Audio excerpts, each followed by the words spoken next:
Hello guys, magandang araw po sa inyong lahat. Kami po ay nandyan sa Lasal para magpabasa ng CT scan at EEG ni Lance. Maagang-maaga po kami dyan, alas 5 nandyan na po kami. Pero grabe, ang haba ng pag-aantay talaga namin, napakatagal. Kasi inabot po kami ng alas 5 dyan, kakaantay. Alas 5 ng hapon na po kami nakauwi dyan. Alas 5 kami ng umaga nandyan. Alas 5 ng hapon kami nakauwi. Grabe, napakatagal talaga ng proseso ng pagbasa. Kasi marami din kasi at wala din ang ito. Nakatulog na lang yung lalaki kong anak at yung babae ko patulog na rin yan. Kaya sabi ko, videohan mo na kita para makita nila na napakatagal natin dito sa UMC, nag-aantay para mag-antay dun sa result cam. Tapos yan, nag-video po ako. Ang result po niyan guys ay lumabas po sa kanyang test result ay ang kanyang sakit ay epiubatic. Epiubatic po yung result. Sabi ko sa doktor, ano po ibig sabihin ng epiubatic? Ang epiubatic po ay nakukuha sa stress at nagte-trigger po siya sa radiation. Kagaya ng manonood ng cellphone, TV, sa mga ilaw at lights. Doon po nagte-trigger yung sakit niya kaya lumalabas po siya. Kaya dapat po talagang iwasan yung mga ganyan. Kasi mahilig din kasi ito mag-computer. Si Vladimir Lance po, grabe. Hindi rin kasi nakikinig kaya nagkaganyan talaga siya. Hirap talaga sawayin yung matigas ang ulo na bata. Yan, nakatulog na tulog siya kamo.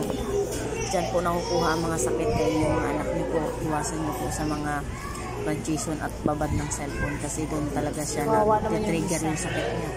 Kasi hindi talaga siya hindi namin siya napaano dati. Tawag nito yung kuya yung nakahiga. Yung sa pagkabata, pag born screening, hindi po siya na born screening. Ano lang dito guys. Gabi na. Alas 5 na, nandito pa kami. Tagal ng basahin nito. Neuro. Antay-antay lang. 30 minutes pa daw. Wala na kami. Dami na lang. Yung isa nakadalawang tulog na. Then, 3 na lang kami dito natira.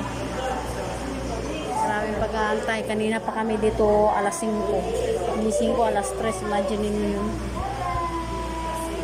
Mag-alas 5 na wala pa. 3 na lang kami naburo dito. Hanggang ngayon wala pa rin. Ayan, tulog na. Nakadalang tulog na si Kuya Lance. Si Ashi naman hindi dito. Lalaro.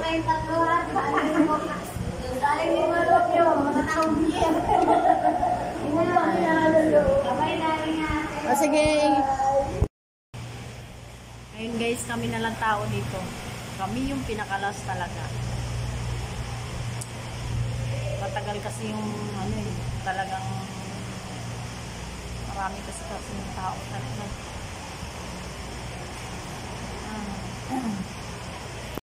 Bumili kami ng resita guys. Ano po siya? 45 ang isang sa gamot ng niya, yung sasakit niya. Tapos tawag nito yung antay na naman kami ng jeep no. Guys. Tagal namin nakasakay. 1 month po niya inumin yun kamo. Pero batusay. Yung binili ko is batusay. Lang pang batusay. 1 week lang kasi babalik kami dyan. Haggard na haggard na yung mukha. 1 week. Kumain pa kasi kaya pang 1 week lang muna yung binili ko para nagutom yung dalawa. Kita daw kung anong tawag nito, improvement. Kaya pang 1 week lang yung binili ko dyan.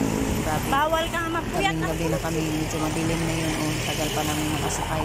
Ano? Antay-antay talaga kami dyan. Yung dalawa, inip na yung dalawa. At antok na rin ako. Sobra na rin pagod.